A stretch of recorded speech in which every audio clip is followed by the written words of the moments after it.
Hey guys, you're with EJ and Eden, and today's all about the flip side of natural. We've been talking about it in sort of lofty terms, and we're going to get into organic, and that's going to sound sort of lofty at first too. So what's the practical side of sustainability? What does that model really look like in the real world?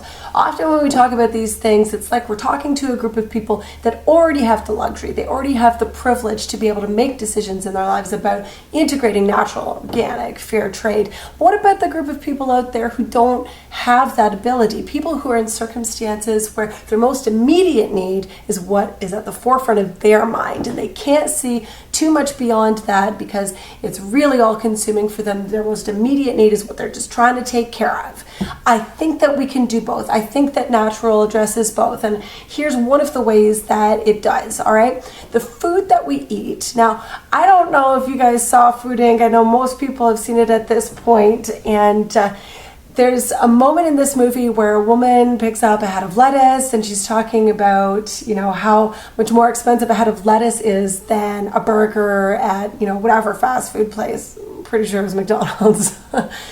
And that drove me nuts. That one moment in this movie, I thought, that's a lie. This is an absolute lie that we're perpetuating, that fresh food is more expensive than processed food. It's just not true. If you're looking at a head of lettuce, first of all, your meal isn't that head of lettuce, so you can't hold this up with this and equate the two things, right?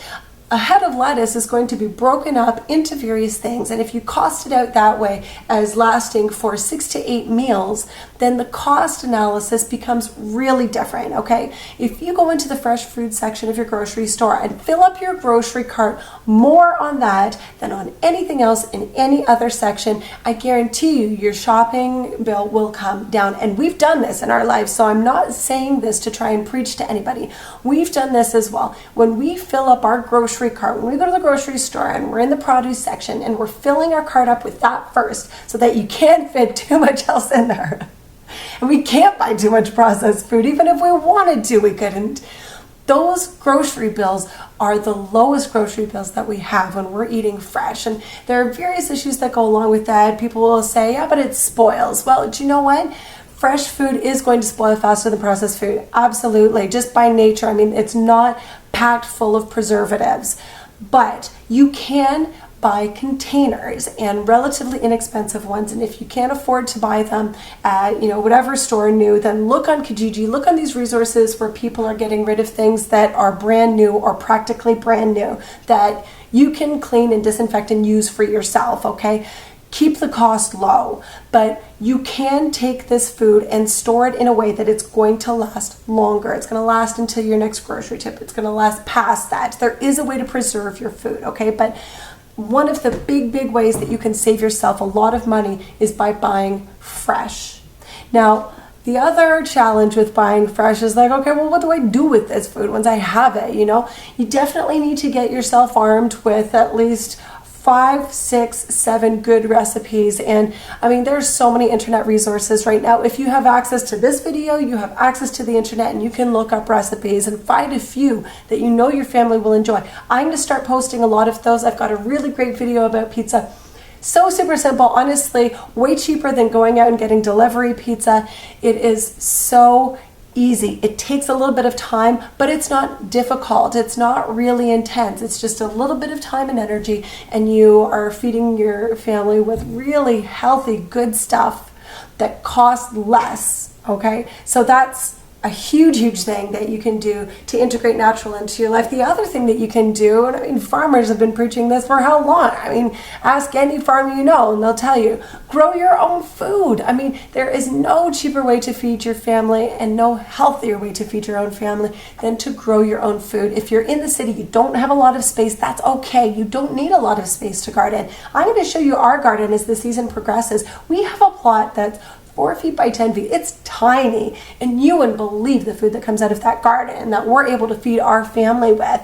Can we live off our garden alone? No, absolutely. But it definitely supplements our grocery trips and brings our grocery bill down, all right? Now, if you don't have any space at all, if you don't have any yard at all, you can do container gardening. Again, get on Google, check it out. Container gardening. apartment gardening. There's all sorts of stuff out there that will tell you how you can garden in tiny spaces with no space at all, with very little light. There are things that you can do, but it takes just a little bit of research, okay? So I'm gonna be providing you with a lot of information like that as time goes on, so look for that, okay?